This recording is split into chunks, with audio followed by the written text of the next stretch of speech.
Hello, I'm Carson Loggins. It's currently 3 in the morning. Do not worry about that like at all. Don't question why I'm up right now. And the fact that today is my first day back at school in a couple of hours, don't question it. I want to tell you a little story from my time at Florida about 4 days ago. We went to Florida to see my grandparents, to say hi, and we went to a couple places. We went to the beach, which was pretty fun. I ran my grandparents' golf cart into a few houses. That was pretty fun. But the main thing that caught my eye is this big lighthouse in Florida. It's like one of the largest lighthouses, I think, in all of America. It's the second or third up there. It was made by some guy or some people. I don't remember. It was, I think, 1985, 75 or something like that. But besides that, big lighthouse. So with the attraction, you go into this gift shop first, and then you get your wristband. But after you get past the gift shop, you get your wristband. You go out, you see this big freaking lighthouse. It's red. It glows at night. Here's a photo. Very cool, I know. There's a lot of these like attractions or like these houses that have like stuff with like history. I only went to one, and I'll explain why. The first thing I did, of course, as the mad lad I am, I went to the lighthouse first thing when I got there. Here at the lighthouse in Florida. I guess we gotta climb this bastard now. I was originally going with my dad, and we got through, and as we were going, there's like a couple things. You can read these if you want. I'm not gonna go into all of them, but there's like stuff on like the history of this and stuff, and there's this like this hole in the middle of the freaking lighthouse when you first enter, with these stairs that go up to see the hole. And so we're going up these stairs, and first of all, these stairs are metal, and they're kind of narrow almost. They're pretty narrow, so you feel like you could do a double step, or you could skip a step. You can't. It feels impossible.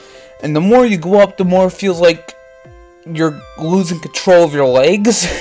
So, my dad's going with me, and, my dad's like, I can't, you're gonna have to do this on your own, or son. He's like, I can't, but you can go on your own.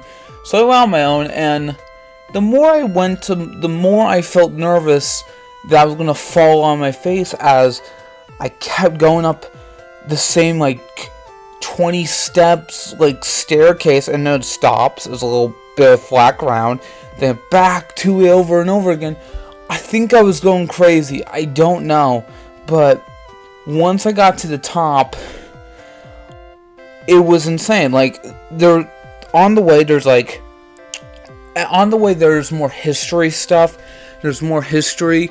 And then when you actually get to the part where you're about to get to the top, there's no space for, like, two people, like, at all. Because the staircase is so dang narrow.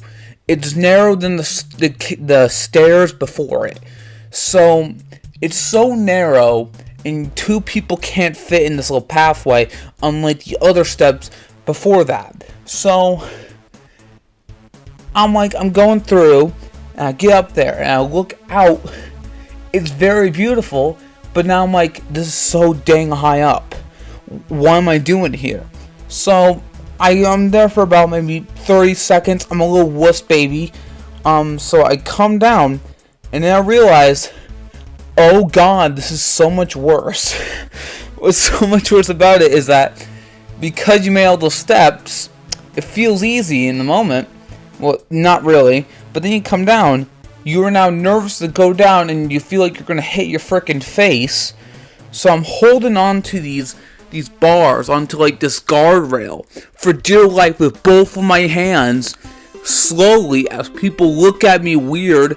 And then as I make it down, I think I lost all my consciousness, or I lost a lot of anxiety. I've never clenched my butthole harder in my entire life. And after I was done coming down, and I got off the final steps out of the lighthouse, I decided to see one of the house attractions. I was so much of a wuss that I just decided to leave. And that's my story from France. No, from Florida. The name of the lighthouse has a French sounding name. My bad.